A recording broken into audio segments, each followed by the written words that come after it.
But speaking of movies, I think that's the 27th of May, and as we all know, on 27th of May was the release date of Obi-Wan. Yeah, see, And now I'm not real big on Star Wars. no, not much at No. all. This is where we pan to the background and we see all the Death Stars that you built out of Lego and that kind of stuff. All my fucking nerd shit in the background, the Star Wars tattoo I have on the leg, and the fact that I've been known as Chewie for the last 20 odd years. Yeah.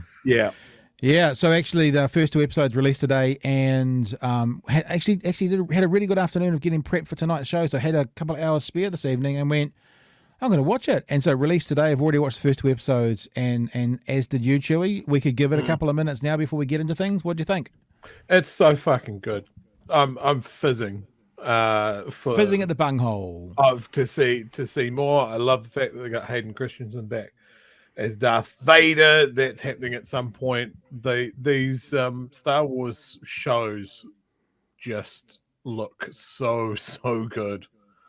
The way they're doing their special effects, the way they're diving into characters that have been in the cartoons more than the movies.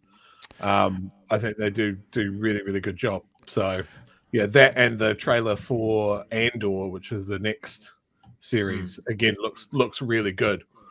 So as I was watching it, as I watched this a YouTube channel called Corridor Crew. Corridor Crew do special effects. Yeah. And since started to, it's a little bit like watching Penn and Teller, and Penn and Teller say, if there's something on the stage, it has to be on the stage for the trick. It's there for a reason. So some of the magic kind of goes away. Watching the Corridor Crews, when they talk about the light emitting from the saber and having to light up the wall, and in the 70s it was all flat, and now there's, so it's kind of, it's both helped and hindered me looking at special effects. But I tell you, in that movie, you'll know the television, you'll know the bit I mean, Chewie, and it's no spoiler. When Obi-Wan when he gets off the transport and he walks into... Obi-Wan's in this? You said no spoilers, mate. When Obi-Wan gets off the transport and walks into what can only be described as the holding pen for his animal, right? The camel-y thing. Honestly, I'm like, I that wouldn't look any more real if it was actually literally in the room with him. It was amazing. And, there's a few, but when it was walking over the stand, you kind of go, you can kind of see it there. But mostly it looks like leaps and bounds in technology for this kind of thing. It makes me think about, and whether you love or hate the movie Avatar, what that's going to look like and feel like when that comes out, 12 years on from the original one as well. So, I have to say, enjoyed Obi-Wan quite a lot. My only, not even a criticism, because, there is a particular character in the movie. We can say what character's in it, because it's important. She's in all of them. The Princess Leia character is in the movie as a child, or the program as a child, and I found her quite precocious. Now, she's supposedly a princess. Obviously, princesses would be precocious, but I don't know whether that was a choice by the movie makers or she was just a bratty actress. I couldn't quite figure that out, and I couldn't quite figure out how that felt for me personally. So I tried to suspend disbelief again, but that was the only thing. There was a few jarring moments with one or two of the child actors, but that's all right. It was fine. I would go another way, and that felt like a young Carrie Fisher. It really did come off as young Leia in the best way. For me, so I thought that was really good. So that would imply it's a narrative choice. That's what I'm saying. I couldn't. Yeah, I got stuck in my own head a little bit. I think it's good direction and a good child actor. So I wanted to play something for people. This has nothing to do with the daily news. We'll get into that shortly and have a chat about how Ted Cruz is trying to ban doors.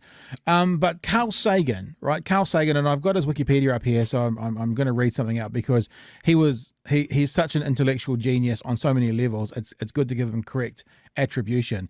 He was an American astronomer, planetary scientist, cosmologist, astrophysicist, astrobiologist, author, science communicator, and best known scientific contribution research on extraterrestrial life. People may or may not be aware that he was on Johnny Carson, which was sort of the forerunner for Jay Leno, which was the forerunner for Stephen Colbert, on The Late Show, whatever it's officially called. And as this intellectual genius, he once talked about what he thought of the Star Wars series. And as someone who obviously had a lot of insight and thoughts around extraterrestrial life, it was quite interesting to hear what he thought of Star Wars. My sense of them is that sort of the 11-year-old in me loved them, but they could have made a better effort to do things right. A lot of different aspects of things. There's Star Wars starts out saying it's on some other galaxy, Right. and then you see there's people, and starting in scene 1, there's a problem because human beings are the result of a unique evolutionary sequence based upon so many individually unlikely random events on the Earth. In fact, I think most evolutionary biologists would agree that if you started the Earth out again and just let those random factors operate, you might wind up with beings that are as smart as us and as ethical and artistic and all the rest, but they would not be human beings. That's for the Earth. So in another planet, different environment, very unlikely to have human beings. Are you saying on another galaxy, it's not possible that there could be... It's extremely unlikely that there would be creatures as similar to us as the dominant ones in Star Wars, and there's a whole bunch of other things. They're all white. The skin of all the humans in Star Wars, oddly enough, is sort of like this. Except Lando. And not even the other colors represented on the Earth are present, much less greens and blues and purples and oranges. They did have a scene in Star Wars with a lot of strange characters. Yeah, but none of them seem to be in charge of the galaxy. Everybody in charge of the galaxy seemed to look like us. And I thought there was a large amount of human chauvinism, and also I felt very bad that at the end the Wookiee didn't get a medal also.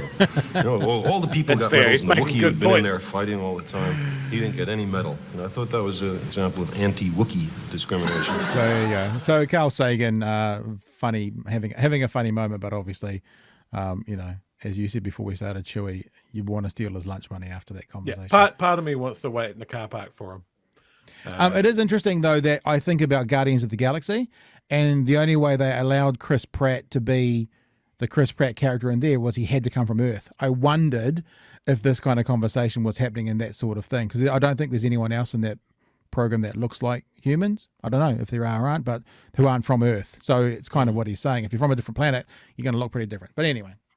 I also find it interesting that a lot of the criticisms that he said about the end, about everybody being white and everybody being human, and the later movies and certainly in the TV shows now, they have done some effort to fix that.